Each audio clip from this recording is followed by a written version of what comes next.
Hello everyone, I'm Professor Geek. Welcome back to my channel. A brief thought today occurred to me while I was reading more of the Star Wars Extended Universe books, and it strikes me as an apt metaphor for what's going on right now with the media spin that Lucasfilm and supporters of the films are sending out right now regarding Solo losing money at the box office. I won't spoil anything because people just need to at least read the Thrawn Trilogy, starting with Heir to an Empire. It truly is just everything you'd want a good episode 7, 8, and 9 to be.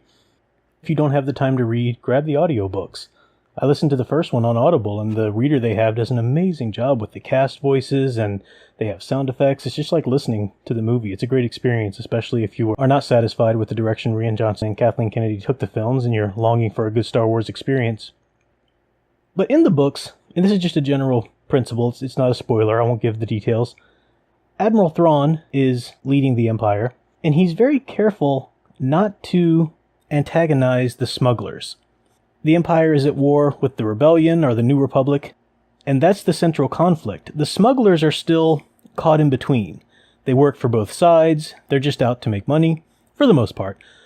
You have some of the Smugglers, though, starting to see the light. They're starting to realize that when the Empire is finished with the Rebellion, they're going to turn to the Smugglers. They're going to turn to the rest of the galaxy until they control it all. So some of the Smugglers start to turn and start to work for the Rebellion. They plan a meeting at one point, and Thrawn gives explicit orders for his troops not to interfere with that meeting. He knows about it, but he does not want to antagonize them. He doesn't want to give them a reason to unite with the Rebellion. He's a brilliant tactician. You learn this in the first few pages of the first book.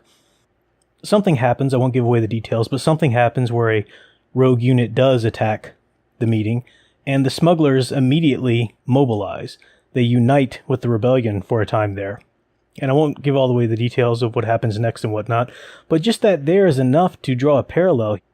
Because in this metaphor, if you think of Lucasfilms as the Empire, they are trying to keep the battle between them and the Star Wars fans who are rebelling against this new direction.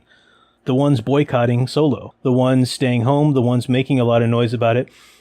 They're trying to act like it's just a little fringe group, a very vocal minority.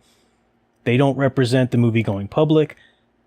The average moviegoers in this scenario are the Smugglers. They don't have any deep, loyal attachment to Star Wars necessarily. Maybe they're casual fans. I used to be like this myself until I started reading the books and rediscovering the original trilogy. They'll go see the movies if they think it might be a good time. They're not really interested in the agendas. They're just interested in a good movie, period, divorced from any extra feelings of attachment to the franchise. If you look at the media spin, if you look at Rian Johnson's comments and a lot of the news stories that are coming out and talking about the failure of Solo at the box office, they're basically trying to say, average moviegoer, we don't blame you. You're okay. We're all good. We understand. It was just a holiday weekend. Hey, it's not your fault. Let's have no bad blood between you and us, because it's just those evil traditionalist Star Wars fans, just those fringe wackos who troll people on the internet, and they're trying to strawman and make horrible monsters, painting a solid false binary, which is problematic on several levels. And it's the Empire. It's the Empire realizing that if the Smugglers unite with the Rebellion, then they're going to have real trouble. That's what happened with Solo. The Smugglers didn't go see the movie either. They don't want this to happen again, but they don't want to admit that, hey, our Empire ways are not working, they're not right for the franchise, maybe we need to try a different agenda-free approach and just tell some good stories that are true to the mythology and true to the nature of these stories. They can't do that. They can't give up the power. So instead, they spin this narrative that those traditional Star Wars fanboys, they're all to blame. Let's all unite against them. Come on over to our side. We're not mad. Everything's fine.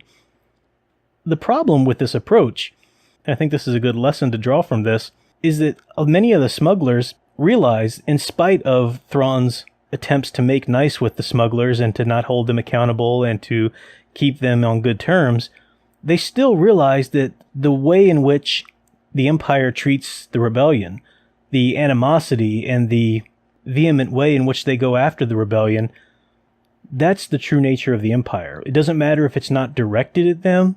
It doesn't matter if the narrative doesn't include them as the bad guys at the moment.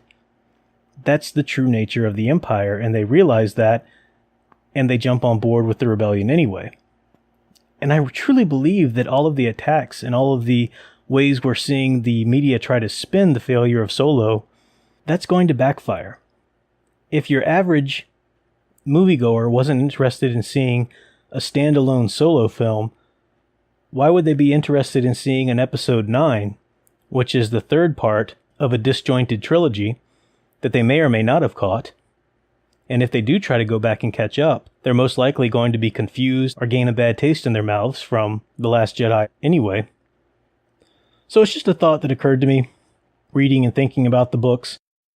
I'm always fascinated by these cultural shifts, movements, and propagated narratives out there in popular culture. We've seen this kind of thing fail before. This is part of what led to the DC Extended Universe's ultimate downfall in Justice League. Doubling down, just blaming those traditionalist fanboys who couldn't get over Christopher Reeve, Superman, and so forth. They tried to make everybody happy and in the end made no one happy. So there's a principle to be observed here. I'll be back with another video. Until then, keep enjoying and digging deeper into the heroic stories you love. Thanks for watching.